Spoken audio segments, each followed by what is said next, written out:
Salam la famille, c'est Chronique de l'Atlas, j'espère que vous allez bien. Comme vous avez vu, j'ai fait un sondage sur Instagram pour vous demander quel match vous voulez que je débriefe entre Algérie, Sierra Leone et Égypte, Nigeria. Et vous avez été presque catégorique en me demandant de débriefer le match de l'Algérie. Et pour le coup, je vais directement rentrer dans le vif du sujet. Ce match, il est indigne d'un champion d'Afrique. On est vraiment très loin du niveau auquel l'Algérie nous a habitués pendant la CAN 2019. Déjà, sur toute la dernière Coupe d'Afrique, ils ont eu aucun match sans mettre de but. En plus de ça, il faut savoir que la dernière fois que l'Algérie a plus marqué dans un match, ça remonte à presque 4 ans. C'était en 2018. Et là, bam, premier match de cette Coupe d'Afrique, ils ont pas réussi à marquer.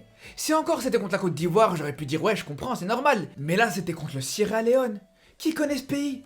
On dirait un nom de parrain de la mafia. Je les ai jamais vus jouer en Coupe d'Afrique. Jamais de ma vie je me suis dit avant la CAN, ah tiens, je me demande bien contre qui va jouer le Sierra Leone cette année. Et c'est normal d'ailleurs. Je me suis renseigné, j'ai vu que la dernière fois qu'ils avaient joué la compétition, le Nokia 3310 il était même pas encore sorti. Non mais moi quand je me suis posé devant ce match, la première chose que je me suis dit, c'est je me demande bien combien les Algériens vont mettre de buts. Et c'est normal. D'habitude les mecs ils nous habituent à gagner des 6-1 ou des 8-0 contre ce genre d'équipe. Après je m'attendais peut-être pas à ce qu'ils gagnent sur un tel résultat, mais je me suis dit au moins dans le pire des cas, ils vont faire un 2-2 ou un 1-1. Non mais sincèrement, j'ai été vraiment très déçu des Algériens dans ce match.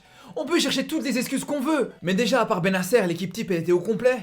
À la rigueur, peut-être qu'il y a penalty sur Belaïli, c'est discutable pour moi personnellement. On voit très bien que le défenseur il joue le ballon, donc c'est vraiment pas un scandale s'il a pas été sifflé non plus. Et c'est pareil pour le terrain ou les conditions climatiques. Moi je vous précise tout de suite, c'est jamais quelque chose que je vais prendre en compte dans mes débriefs de match. Ça, c'est clair et net. Déjà, quand c'est le Maroc, quand c'est mon propre pays qui joue, j'ai jamais sorti l'excuse de ouais, mais il faisait trop chaud, ouais, mais l'herbe elle était pas assez coupée et tout ça. Jamais de la vie. À un moment, faut arrêter de me parler de chaleur ou d'humidité et tout ça quand tu joues la Coupe d'Afrique. Tu sais que tu joues pas la première ligue anglaise. Toutes les équipes qui jouent la Coupe d'Afrique, elles savent très bien à quoi s'attendre.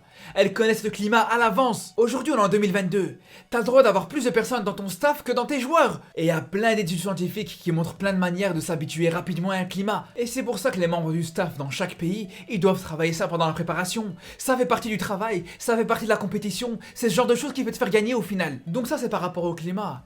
Après par rapport au terrain c'est encore autre chose. Le fait d'avoir des pelouses comme ça pour une Coupe d'Afrique, moi-même je vous le dis c'est scandaleux. Mais c'est bon, une fois qu'on a dit ça on va pas y passer toute la journée. Moi j'en ai marre, à chaque fois qu'il y a une équipe qui fait un mauvais match, elle te sort l'excuse du terrain. À chaque fois qu'il y a un match qui se joue en Afrique, on est plus là à parler de jardinage que de football. Ça y est, c'est bon. Comme elle a dit Belmadi, on n'est pas des météorologues.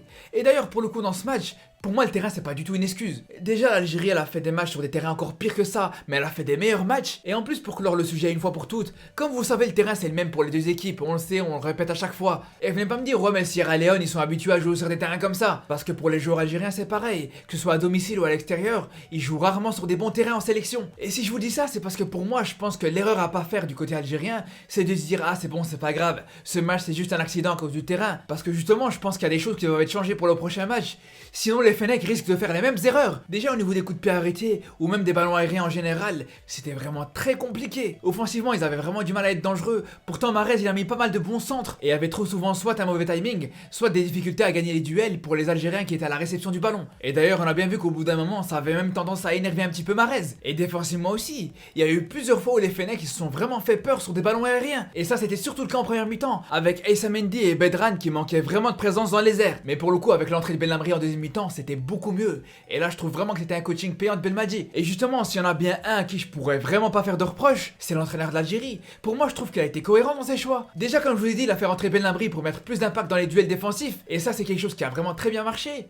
Et même dans ses choix offensifs, il a vraiment fait tout ce qu'il pouvait faire en fait. Pour moi, dans son travail d'entraîneur, on peut absolument rien lui dire à partir du moment où l'Algérie s'est procuré un nombre incalculable d'occasions. Après, c'est vrai qu'elles ont été gâchées soit à cause du match stratosphérique du gardien de Sierra Leone, soit à cause de la maladresse incroyable de certains joueurs algériens devant le but. Mais ça, de toute façon, dans les deux cas, Belmadi il peut absolument rien faire du tout. Quant à Brahimi qui se retrouve dans une situation de 1 contre 1 comme ça en face du gardien de Sierra Leone, mais qu'est-ce que vous voulez que Belmadi y fasse? Là, sur cette occasion, c'est comparable à un penalty. C'est peut-être même plus facile qu'un penalty. On voit que le gardien il est même pas sorti directement. Il aurait largement pu marquer sur celle-là. Et c'est même pas comme si on aurait pu se dire que les joueurs qui ont été choisis pour être titulaires c'était des mauvais choix, parce que les remplaçants c'était encore pire. On l'a bien vu avec Ben Debka et Ben Rama, ils ont chacun eu leur occasion en or. Même si c'était pas des duels face au gardien, c'était des très belles occasions, parce que pour tous les deux, ils avaient largement le temps de contrôler. Et moi, ce qui me rend fou avec cette équipe d'Algérie, c'est que quand on voit qu'à la fin du match, ils finissent avec des joueurs sur le terrain comme Bounedja, Belaïli, Benrahma, Mahrez, Boulaya, Attal, Ben Sebaini, Power Rangers, Iron Man. Et avec tout ça, ils ont pas réussi à marquer contre le Sierra Leone. C'est complètement inacceptable. Et c'est pour ça que moi, j'ai même pas envie de tomber sur Belmadi. Pour moi, il a fait tout ce qu'il pouvait.